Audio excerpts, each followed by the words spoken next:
Hey guys, Jeremy, National Fire Radio. I'm here with Assistant Chief Rex Morris. Chief, thank you for joining me. Thanks, Jeremy. This is an absolute honor. This is one of those guys in the fire service that many of us look up to over the years, and so it's nice to just have a few minutes with you. And here in Stamford, Connecticut, Belltown Fire Department, brand new engine. It's a 2021 Spartan chassis, Marion body. It's a 750-gallon tank with a 1500 GPM pump. I want to talk about the hose bed, and I asked the chief to join me to talk about the hose bed because he had a lot of hands in on building and designing this engine. So, Chief, give me a little rundown about how we were able to do such a low hose bed on a 750-gallon tank. Okay, yeah, Jeremy, it was part of the planning that we did on this rig. So we figured, okay, what's the most important thing with an engine? It's hose. Right. Okay, let's get down to brass tacks. It's got to be the hose. It's got to be the stretching of the hose. If we don't get past that, all the other stuff becomes secondary. So we started back here with our design. I wanted to get a city-type bed so we could stretch a long line without an appliance, without any hassle. So that's what we started with here. This is 500 feet total. Right. It's double, I call it double nickel. 5 lengths of 2.5.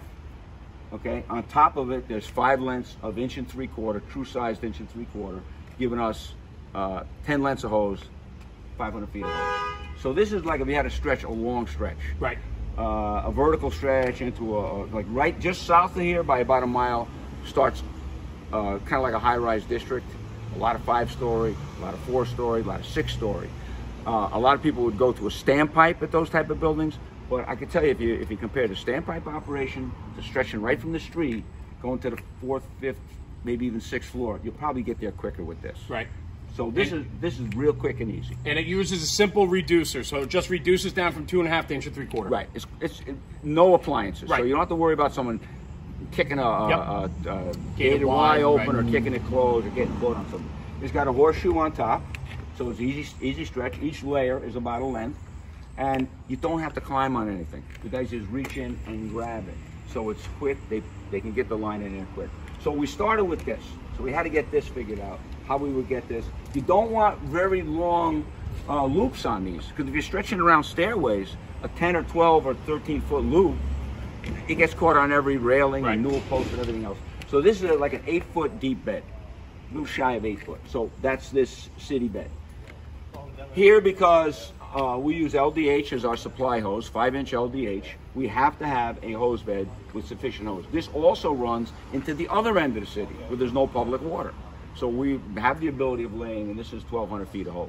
So we can lay out of a hydrant down here, 300, 400, 500 feet is usually the average. You go up north, we can drop 1,200 feet. Right. So we have our 2 primary beds here. We go over to this side. Yeah. So what we have here, and every engine, pretty much every engine in the city has some sort of a portable device. So this is a mercury nozzle. It could be a blitz fire. It could be a Elkhart Ram. They all work about the same. Right. They all about the same. This is made for a one-man deployment. So basically what you would do is you would pop this strap off, take this thing, so this is just so it doesn't blow off in the wind, lay it on the ground. This is a skid load.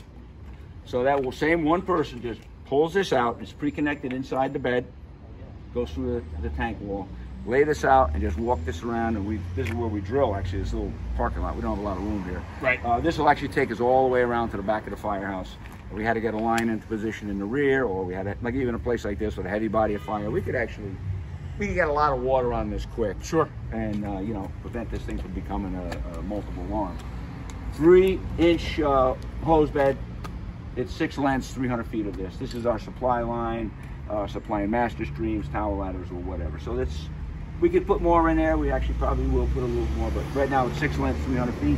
I do like the stackability on this, to take advantage of the space. Because we have such a low hose bed, you're able to take advantage of that and put another working line on top of a dead load. Well, that's what we did. So you know, to give credit to our fire department shops in Stamford, they're a terrific bunch of mechanics down there. You got Frank Dossimo is in command of that operation. Jason LaRusso and John Morgan, they did a lot of this fabrication work. They came up with that for me, and they did a lot of the work inside. For sure.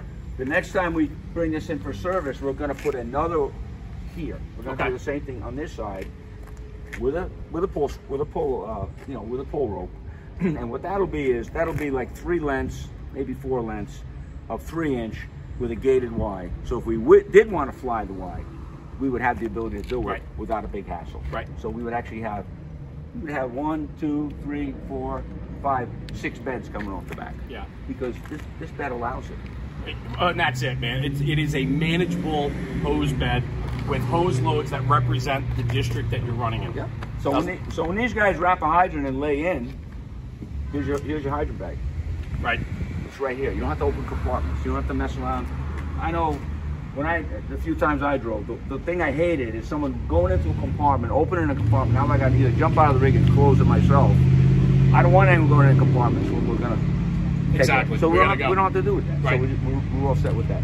This back cover actually worked out very good for us because what we did is we made it so that you can actually deploy it from the ground level. Right. So a lot of times, you may have even a low hose bed, but the guy still got to come up here and get some Velcro and fuss around with it and climb up here. You see how big this back step is? It's small. With a pack on my back, it's easy to get hurt. Real easy to get hurt. So with this, we just got this set up. So hey, you get the order to lay in. Deputy Chief tells you lay in. No problem. You're laying in. You come here. You give this a yank. It drops out of the way. You can let it hang. I don't care. Or you can just Velcro this off. Right. Toss it over by your hydrant. And in the winter, this has happened all the time. Everything I talked to you about, Jeremy. Yep. I've seen it happen. I'm sure. You got a few years doing Guys this. drop their tools in there and they drop it in a snowbank. They can't see it. So now I put my hydrant bag there. Wrap, go. It's all figured out. Yeah. It's all figured out. So that's kind of like where we started with this rig.